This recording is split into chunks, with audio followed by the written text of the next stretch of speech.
You're watching Showcase on 8, presented by Window Depot of Richmond.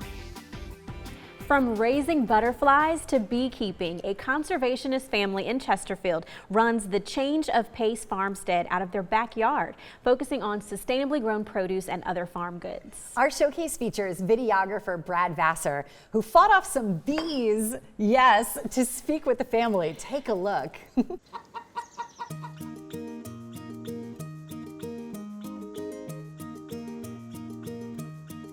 My name's April Pace. My name's Sydney Pace. My name's Raymond Pace. And this is Change of Pace Farmstead. We officially formed Change of Pace Farmstead a couple years ago.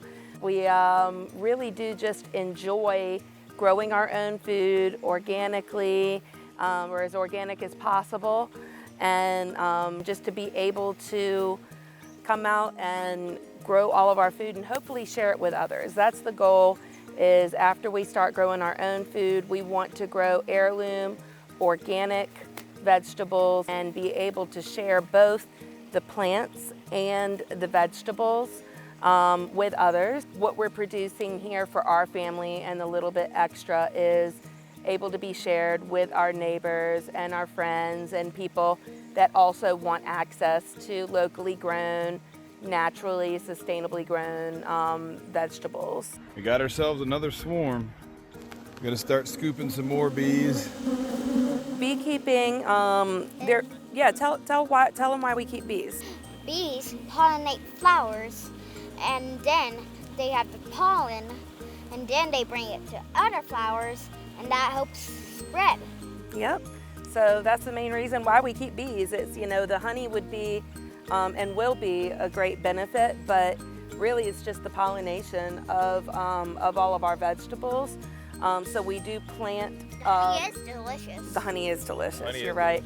We're making these homes for them and we're creating these habitats, and if we're gonna crack into those habitats and have the bees to where they are. We're gonna have the proper protection on. Yeah, you wanna have the proper protection on. Without the proper protection, you will get stung. Yep, and have the proper protection fully sealed, because they will find their way in little holes and little gaps like that. So it can be a scary thing. You get stung. Oh, you got the hood. Get on out of here. You got the hood on. Yeah, you need to get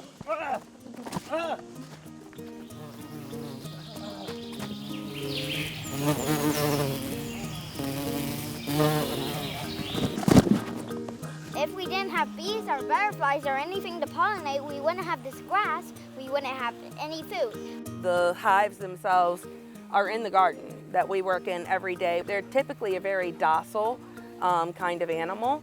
I think the main thing is when you go into the hives, that's their house.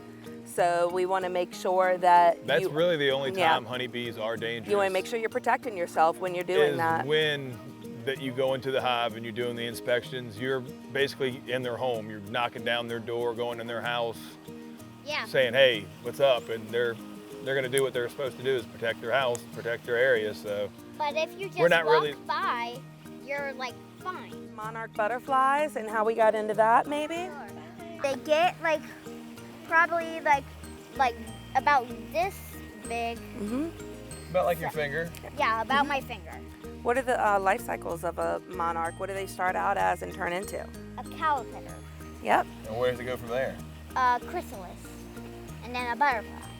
Yep. In today's society, it's so easy just to ignore food and the kind of food that you're putting in your body and where it comes from and nature, and being able to respect Mother Nature and all the native animals and the native plants that are around. But we really are trying our very best here just to do our part with that and have the native gardens and grow food that we know where it's coming from. And we realize not everybody can do it to this scale, but I feel like everybody can get out there just a little bit. Yeah, and just show people that everybody, if they just try a little bit, can grow their own food, supply their own vegetables, maybe if they wanted to get into it, have their own beehives, but that's... Plant some native flowers and help the local pollinators.